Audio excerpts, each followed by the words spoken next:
guys. This video is to show you another strategy of note-taking, and it's called concept map note-taking. So concept maps are a really great way to help you visualize connections between words, phrases, and the main idea of a text. Concept maps look something like this. They have one larger shape, and then they have a bunch of other smaller shapes coming off of it. Usually you put the main idea in the center, you make it bigger, and then all of the details would be branching off of it. So to use a concept map, you can turn a large blank sheet of paper horizontally, or it would even help if you had a really large 11 by 17 sheet of paper. And then you write the major concept or main idea in the center of the page and circle it. And then you just continue to add and circle any main ideas that are related to the main concept. And the ideas should all connect back to the original topic through lines. And then each time you find a detail that supports the main idea, you use another little line to connect that to the main idea. And every time you have a new major concept, you can create a new mind map or a concept map. So let's see how we would physically do that. This is another excerpt from a book on animal defenses. And I chose to use the concept map strategy of note-taking here because there's a main topic at the top. And then as you can see, there are 3 smaller subtopics. So I felt like it would be a good way to use a concept map to sort of break up the different main ideas. So remember that we have to start by reading, so don't tread on me.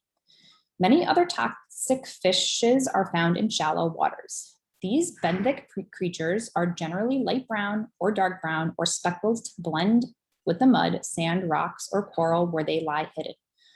All have venomous spines on their backs or near their gills, or both. Here are just a few varieties. So that would be my main topic at the top in the red box. And now I'm going to keep reading for the different subtopics or different areas where I'm going to find my main ideas. So the first one is the toadfish, the Batrachidae.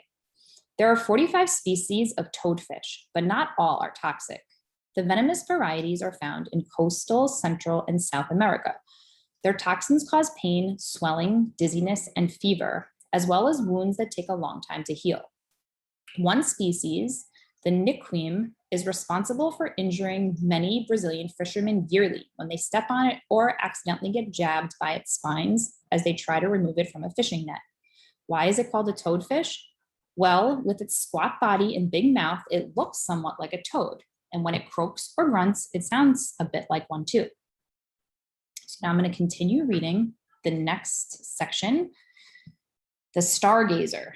Found in coastal areas all around the world, this fish gets its name from, you guessed it, its eyes, which sit on top of its head looking upward. Some species have a worm-shaped lure in their mouths. They wiggle it to attract their prey's attention and then leap up to grab the victim. In addition to having venomous spines behind its gills, the stargazer can also deliver an electric shock to any enemy that dares to seize it.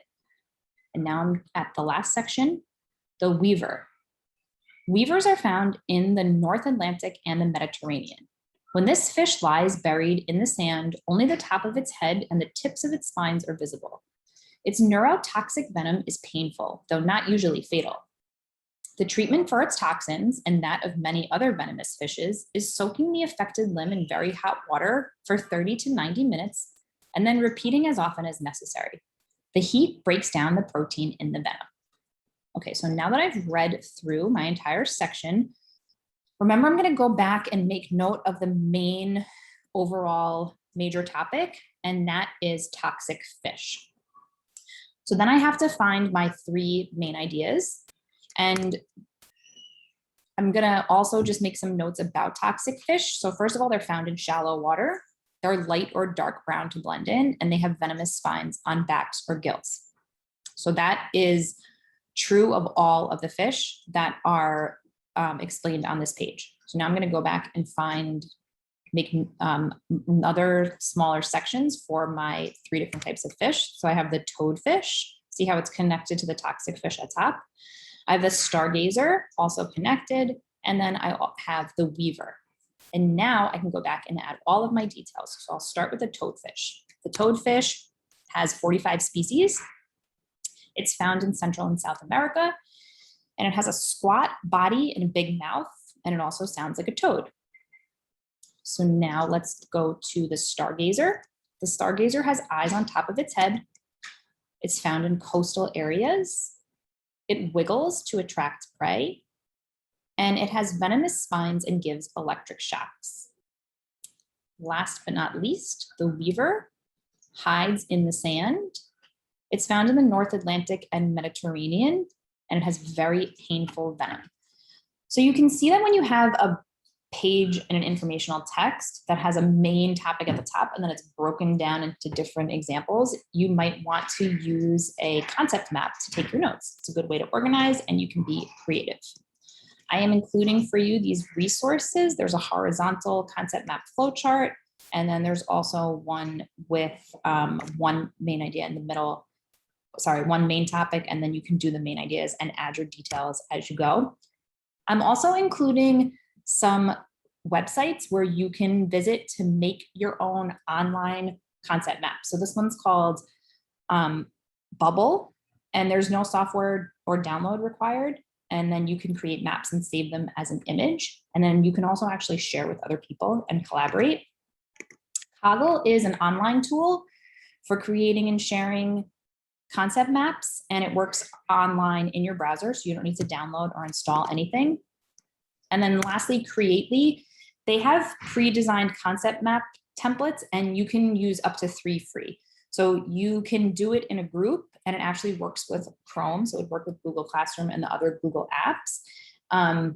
There's a link to a resource that will help you if you want to learn more about actually using concept maps. Just keep in mind that with Creately, you can only use up to 3 templates free. So after you use the 3, then it's going to try to ask you to pay. And that is all for concept maps and note taking. I hope that helps. Have a great day, and I will see you soon.